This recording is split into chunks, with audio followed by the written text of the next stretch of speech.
Bom dia, meus amores. Vamos para mais uma aula. Hoje será aula de ciências.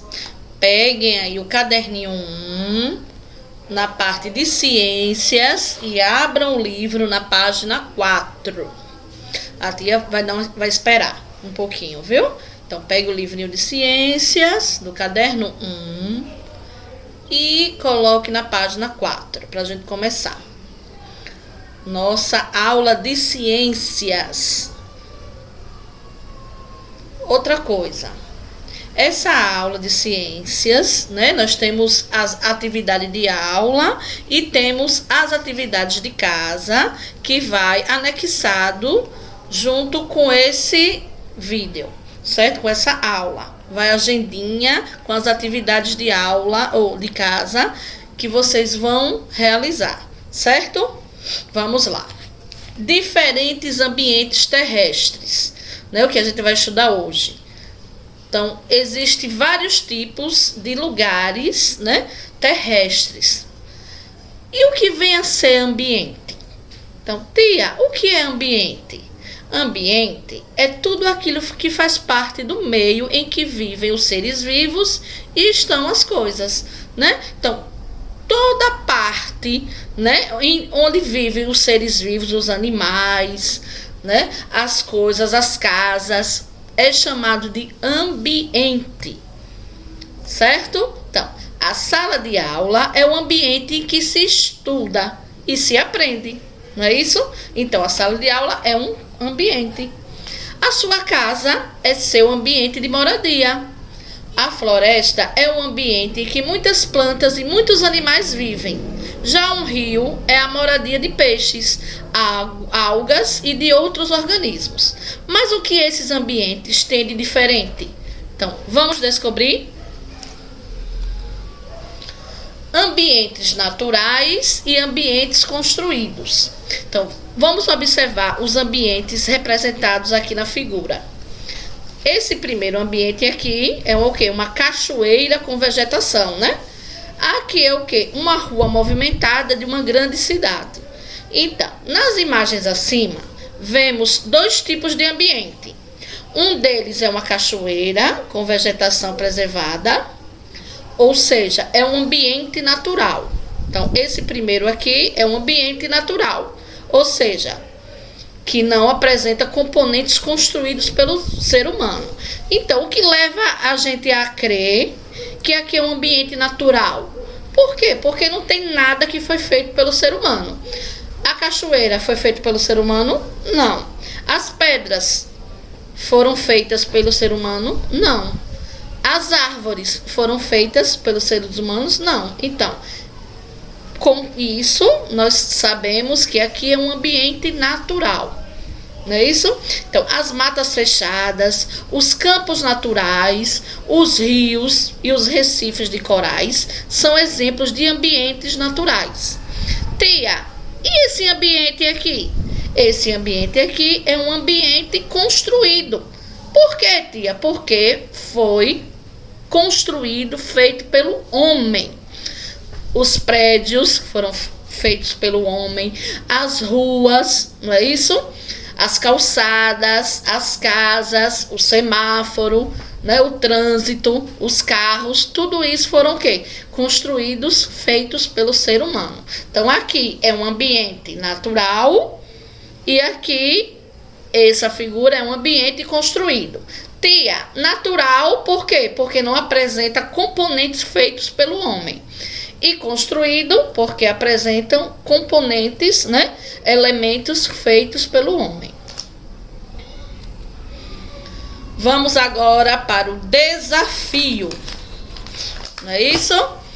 Peguem aí, coloque na página 5.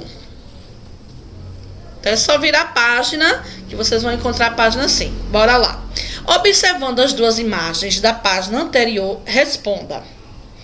Por que a imagem da cachoeira pode ser considerada um ambiente natural? Como a tia falou, né? Por quê? Porque não há construções humanas, né? O que predomina é o quê?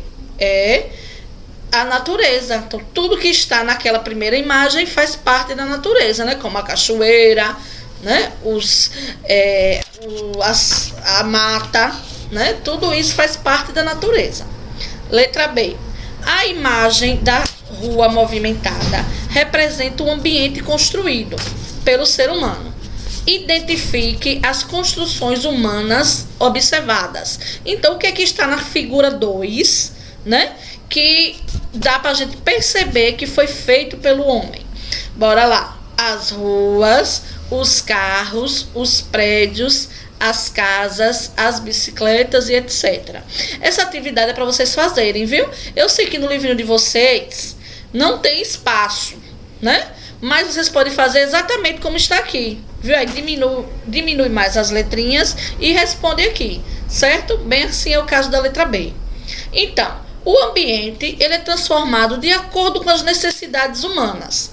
Para isso, é necessário o estudo e elaborações de ações para proteger o meio ambiente. Essas regras valem não só para a construção de casas, mas também para os shoppings, para outros tipos de obra, como represas, para uso da terra, para plantações e para outras intervenções feitas pelo ser humano. Então, o que quer dizer isso? É importante o homem, ele fazer novas construções. É importante. Por quê? Porque com as novas construções, né, facilita a vida do homem. Mas o homem, ele deve fazer o quê? Deve preservar o meio ambiente. Ele deve fazer suas construções, deve fazer suas casas, porque é necessário, é preciso ter uma moradia, mas também é necessário que ele cuide do meio ambiente. Tia, como? Então, na mesma medida que ele derruba as florestas, ele pode também replantar, né? Ele deve plantar novas árvores no lugar daquelas que foram derrubadas, não é isso? Então, dessa forma, ele está preservando o meio ambiente. Não é só chegar lá e derrubar a floresta, né? Não, ele derruba a floresta, mas naquele mesmo lugar, ele replanta, ele coloca outra árvore, não é isso? Então, só assim a gente está preservando um pouquinho do meio ambiente, não é isso? Aí nós estamos aqui, jogo rápido. Com base no texto, podemos concluir que todos os ambientes são naturais. Um ambiente pode ser transformado de acordo com as necessidades do ser humano. Então, qual é a resposta certa? A primeira e a segunda. A primeira, aí vocês vão marcar um X. Por quê? Porque os ambientes, eles podem ser transformados de acordo com as necessidades do ser humano, né? Então, se tem uma floresta e o ser humano precisa construir a moradia, ele vai lá e o quê? E transforma, né, aquele ambiente. Mas sem esquecer que ele deve transformar com responsabilidade, preservando o meio ambiente, como a tia acabou de falar. Os animais, eles também têm a capacidade de construir suas moradias no ambiente. Entretanto, apesar da mudança na natureza, o ambiente ainda é considerado natural. Por exemplo, os passarinhos constroem seus ninhos, as formigas, os formigueiros, as aranhas, suas teias e assim por diante, né? Veja que coisa linda, né? Até os animais, eles têm a necessidade de construir as suas moradias. Por quê? Porque é na moradia que a gente se sente protegido. Bem assim são os nossos animais, né? Como o quê? Como o passarinho, ele constrói o quê? Seu ninho para viver com seus filhotes, né? As formigas, elas constroem o formigueiro, né, para poder morar. E as aranhas constroem a teia, né? Então, as casas da gente é uma proteção pra gente, né? Bem assim também com os animais. Ambientes terrestres e ambientes aquáticos, né? Então, terrestres vem de quê? De terra. E aquático vem de água. Em nosso planeta, há vários tipos de ambiente que podem ser formados apenas por terra, que é chamado de ambientes terrestres. E aqueles que têm água por todos os lados são chamados de ambientes aquáticos. Vamos ver a imagem da Terra. Olha que lindo, né? Planeta Terra é o planeta que a gente vive, que a gente mora.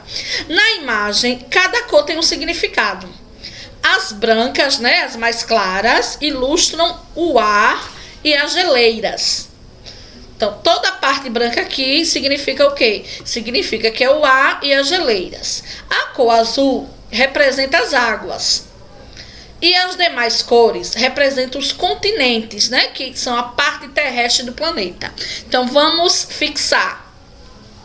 As partes brancas representam o quê? O ar e as geleiras. A cor azul representam as águas, os oceanos, não é isso? E as outras cores representam os continentes, né? Esse verdinho aqui, esse marrom, representa a parte terrestre do planeta. São exemplos de ambientes terrestres: os campos, as cidades, as fazendas, as florestas, e são exemplos de ambientes aquáticos: os rios, os mares, os lagos e os oceanos. Vale lembrar que os ambientes terrestres e aquáticos podem fazer parte de um mesmo ambiente, né? Como mostra o quê? Como mostra essa figura aqui. Essa figura aqui eu tenho um ambiente aquático, né? Que é o rio, né? O mar, e desse lado aqui eu tenho um ambiente terrestre, não é isso? É o encontro de um ambiente aquático do mar com o ambiente terrestre do continente. Cada ambiente representa um tipo de paisagem, que é composta de uma parte viva, que são as plantas, né, a vegetação e animais específicos, e de elementos não vivos, como o solo, a temperatura e a luminosidade. Observe diferentes ambientes do planeta e perceba as características de cada um. Então, aqui eu tenho um ambiente terrestre, né? É um ambiente coberto de quê? De gelo, a Antártida. Aqui eu tenho corais do Oceano Atlântico. Olha que lindo, né? Mar do Caribe, na América Central. Aqui eu tenho o centro da cidade de Curitiba, Paraná, Brasil. E aqui eu tenho a região alagada de mata no Pantanal, Brasil. Não é isso? Então, cada ambiente representa um tipo de paisagem, né? Que pode ser viva, né? Como as plantas, os animais, e elementos não vivos, né? Como o solo, a temperatura e a luminosidade. Pronto, agora a gente vai fazer a atividade, né? O jogo rápido da página 7, né? Abram aí devagarzinho. Deixa eu colocar aqui que saiu. Abram aí devagarzinho a página 7 para a gente poder responder. Com base no texto e observando as imagens, marque V maiúsculo para verdadeiro e F maiúsculo para falso. A imagem da Antártida representa um ambiente terrestre. Essa frase é verdadeira ou é falsa? Verdadeira. Aí vocês vão colocar o V. Não é isso? A imagem do centro da cidade de Curitiba representa um ambiente natural. Aquelas casas, né, cheias ou aquele lugar, aquele ambiente cheio de casas, de apartamento, é um ambiente natural? Não, falso. Aí vocês colocam o F maiúsculo. Na imagem do Pantanal, temos representados um ambiente terrestre e um aquático. É verdadeiro? É verdadeiro, né? Porque tem a parte, né, aquática, né, a parte da água, e tem a parte do solo, certo? Um beijão, fiquem com Deus e até a próxima.